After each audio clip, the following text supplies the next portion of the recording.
video kali ini, kita akan membahas tentang stimulasi pajak daerah terhadap otonomi daerah.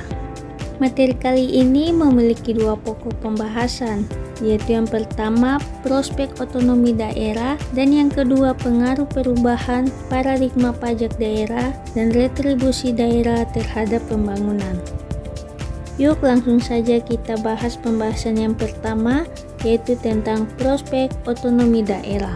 Perlu diketahui, otonomi daerah adalah prinsip dasar dalam penyelenggaraan pemerintahan di Indonesia yang memberikan kewenangan yang luas kepada daerah untuk mengatur dan mengurus sendiri urusan pemerintahan dan kepentingan masyarakat setempat sesuai dengan peraturan perundang-undangan yang berlaku. Yang berikut yaitu prinsip otonomi daerah. Prinsip pertama yaitu prinsip kesatuan otonomi daerah, yang mana harus menunjang aspirasi perjuangan rakyat untuk memperkokoh negara kesatuan dan mempertinggi tingkat kesejahteraan masyarakat lokal. Prinsip yang kedua yaitu prinsip real dan tanggung jawab otonomi, yang nyata dan bertanggung jawab untuk kepentingan seluruh masyarakat.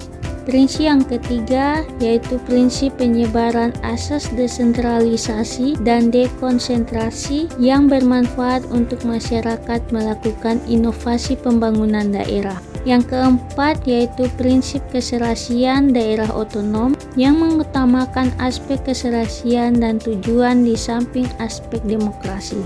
Prinsip kelima dan yang terakhir yaitu prinsip pemberdayaan tujuan otonomi daerah yang mana bisa meningkatkan daya guna dan hasil guna penyelenggaraan pemerintahan daerah.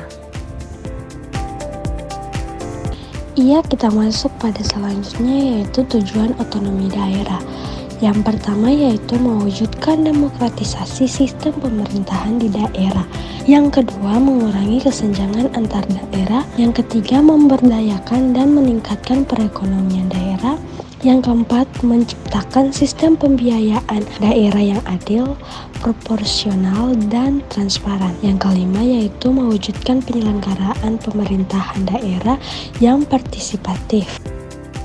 Yang keenam, mempertegas sistem pertanggungjawaban oleh pemerintah daerah. Yang ketujuh, menciptakan akuntabilitas lokal sehingga memperhatikan hak-hak masyarakat.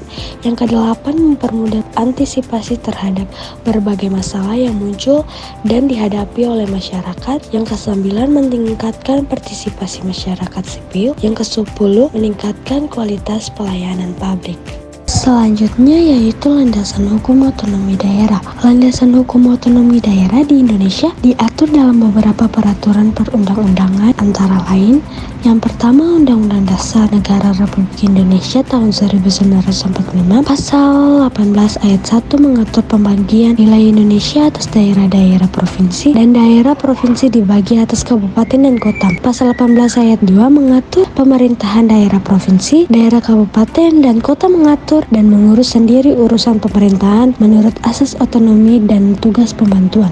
Yang kedua, pada Undang-Undang Dasar Nomor 23 Tahun 2014 tentang pemerintahan daerah merupakan landasan utama pelaksanaan otonomi daerah di Indonesia, mengatur pembagian urusan pemerintahan antara pemerintah pusat, provinsi, dan kabupaten atau kota. Yang ketiga, mengatur hubungan keuangan, pelayanan umum, pemanfaatan sumber daya alam, dan sumber daya lainnya antara pemerintah pusat dan daerah. Yang ketiga, Undang-Undang Nomor 33 Tahun 2004 tentang perimbangan keuangan antara pemerintah pusat dan pemerintah daerah. Yang pertama, mengatur pembagian sumber-sumber penerimaan negara antara pemerintah pusat dan daerah. Yang kedua, mengatur mekanisme transfer dana pertimbangan dari pusat ke daerah seperti dana alokasi umum atau DAU. Yang berikut dana alokasi khusus atau DAK dan dana bagi hasil atau DBH. Ya, jadi di sini saya akan membahas asas otonomi daerah. Asas-asas otonomi daerah mengacu pada prinsip-prinsip dasar yang menjadi landasan dalam pelaksanaan otonomi daerah di Indonesia. Asas-asas tersebut dituangkan dalam Undang-Undang Nomor 23 Tahun 2014 tentang pemerintahan daerah. Berikut adalah asas-asas otonomi daerah. Yang pertama, Desentralisasi adalah penyelenggaraan wewenang pemerintah oleh pemerintah pusat kepada daerah otonom untuk mengatur dan mengurus urusan pemerintah dalam sistem negara kesatuan Republik Indonesia. Terus yang kedua adalah dekonsentrasi. Dekonsentrasi adalah pelimpahan sebagian urusan pemerintah yang menjadi kewenangan pemerintah kepada gubernur sebagai wakil pemerintah pusat kepada instansi vertikal di wilayah tertentu dan atau kepada gubernur dan bupati atau wali kota sebagai penanggung jawab urusan pemerintahan umum. Terus yang ketiga, tugas pembantuan adalah penugasan dari pemerintah pusat kepada daerah otonom untuk melaksanakan sebagian urusan pemerintahan yang menjadi kewenangan pemerintah pusat atau dari pemerintah daerah provinsi kepada daerah, kabupaten atau kota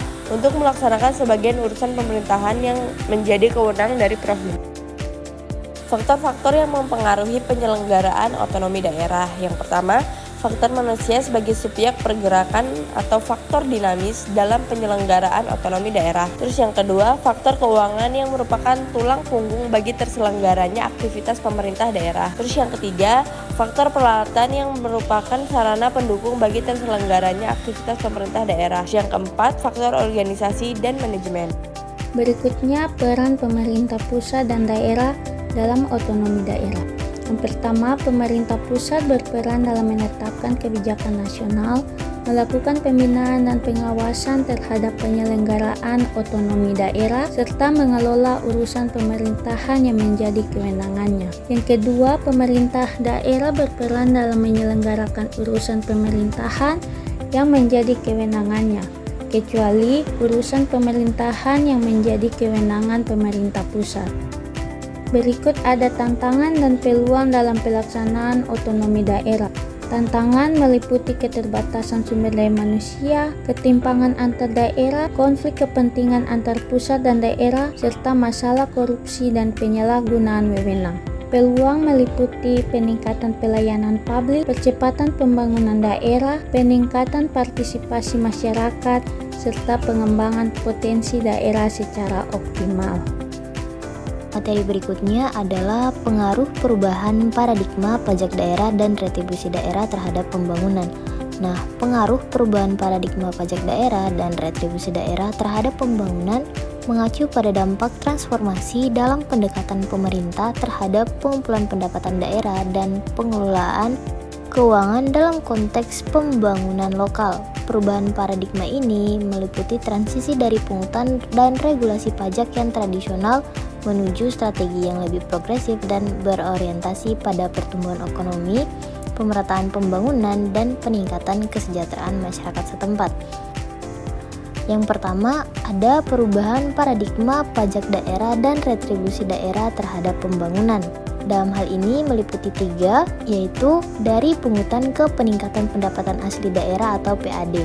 Sebelumnya, pajak daerah dan retribusi daerah hanya dipandang sebagai sumber pungutan bagi daerah. Namun, paradigma baru melihat pajak dan retribusi daerah sebagai instrumen untuk meningkatkan PAD secara optimal.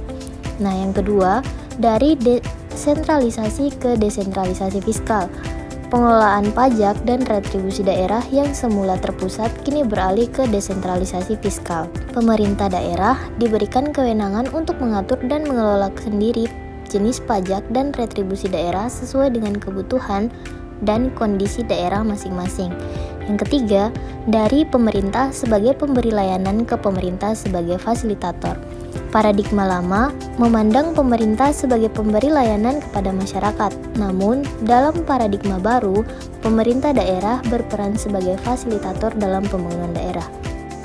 Kemudian yang kedua ada pengaruh perubahan paradigma terhadap pembangunan daerah. Nah, ini meliputi 4 hal.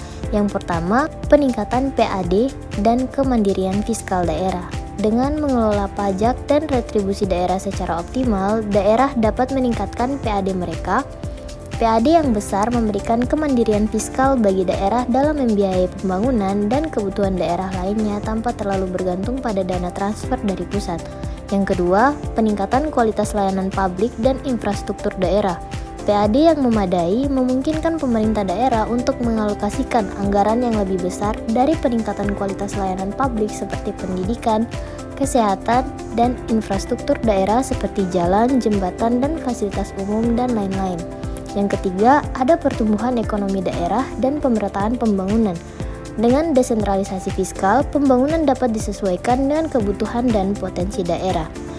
Nah, yang keempat, tantangan dalam pengelolaan pajak daerah dan retribusi daerah. Ada 4 aspek. Yang pertama, aspek regulasi dan kebijakan.